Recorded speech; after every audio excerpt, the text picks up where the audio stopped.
और अद्वैत का सिद्धांत,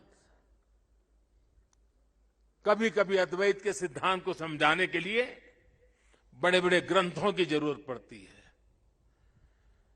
मैं तो इतना विद्वान नहीं हूं। मैं तो सरल भाषा में अपनी बात समझता हूं और मैं इतना ही कहता हूं, जहां द्वैत नहीं है वही तो अद्वैत है।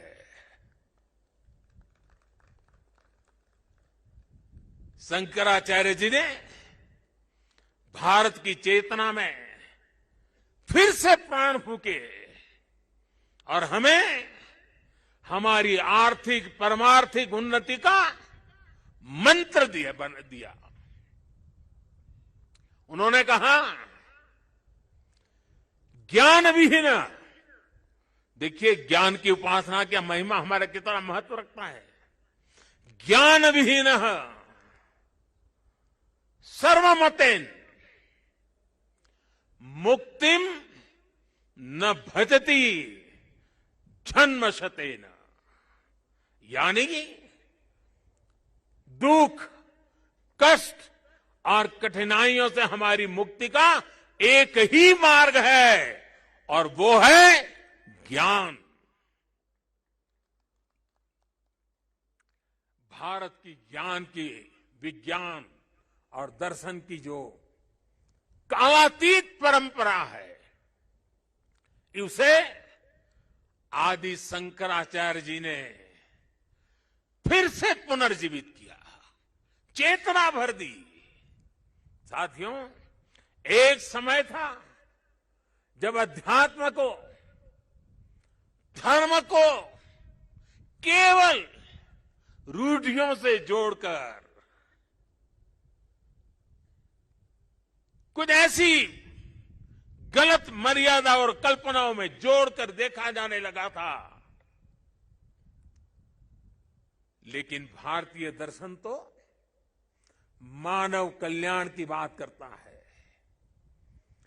जीवन को पूर्णता के साथ, होलिस्टिक अप्रोच के साथ, होलिस्टिक वे में देखता है। आदि शंकराचार्य जी ने समाज को इस सत्य से परिचित कराने का काम किया। उन्होंने पवित्र मठों की स्थापना की, 4 धामों की स्थापना की, 12 ज्योतिर्लिंगों का पुनर्जागृति का काम किया। उन्होंने सब कुछ त्याग कर देश, समाज और मानवता के लिए जीने वालों की एक सशक्त परंपरा खड़ी की। आज उनके अधिष्ठान भारत और भारतीयता का एक प्रकार से संबल, पहचान बने हुए हैं। हमारे लिए धर्म क्या है, धर्म और ज्ञान का संबंध क्या है, और इसीलिए तो कहा गया है, अथा तो ब्रह्म जिज्ञासा, अथा तो ब्रह्म जिज्ञासा। इसका मंत्र देने वाली उपनिषदीय परंपरा क्या है? तो हमें पल प्रतिपल प्रश्न करना सिखाती है। और तभी तो बालक नचिकेता यम के दरबार में जाकर के यम की आंख में आंख मिला करके पूछ देता है, यम को पूछ देता है, व्हाट इज डेथ, मृत्यु क्या है बताओ। प्रश्न पूछना, ज्ञान अर्जित करना, अथा तो धर्म जिज्ञासा।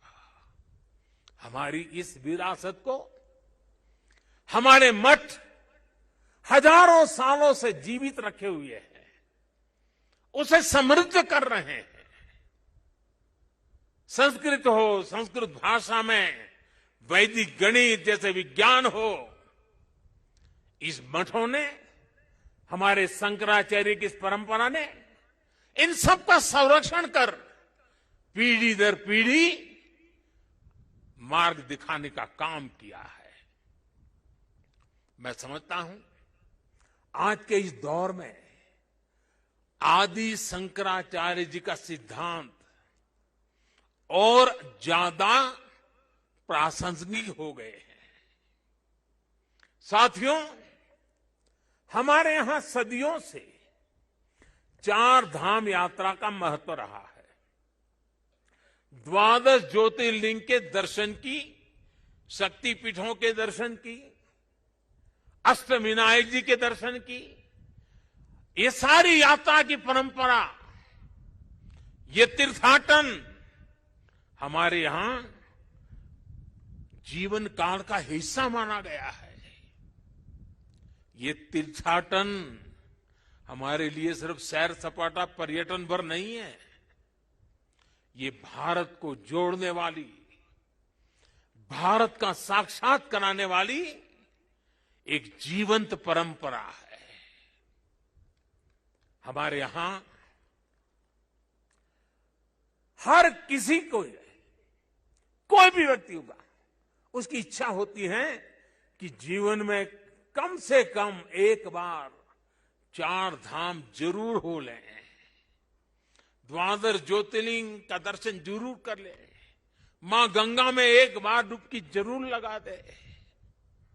पहले हम घर में बच्चों को शुरू से ही सिखाते थे, परंपरा थी। बच्चों को घर में सिखाया जाता था, सौराष्ट्रे सोमनाथ श्रीशैले मल्लिकार्जुनम, बचपन में सिखाया जाता था। 12 ज्योतिर्लिंग का ये मंत्र घर बैठे बैठे एक बृहत भारत का, विशाल भारत का हर दिन यात्रा करा देता था। बचपन से ही देश के इस अलग अलग हिस्सों से जुड़ाव एक सहज संस्कार बन जाता था। ये आस्था, ये विचार पूरब से पश्चिम तक, उत्तर से दक्षिण तक भारत की एक जीवित इकाई में बदल देता है। राष्ट्रीय एकता की ताकत को बढ़ाने वाला एक भारत श्रेष्ठ भारत का भव्य दर्शन सहज जीवन व्यवस्था का हिस्सा था। बाबा केदारनाथ के दर्शन करके हर श्रद्धालु एक नई ऊर्जा लेकर जाता है। साथियों, आदि शंकराचार्य की विरासत को, इस चिंतन का आज देश अपने लिए एक प्रेरणा के रूप में देखता है। अब हमारी संस्कृति के, हमारी इस विरासत को, आस्था के केंद्रों को इसी गौरव भाव से देखा जा रहा है जैसा देखा जाना चाहिए था।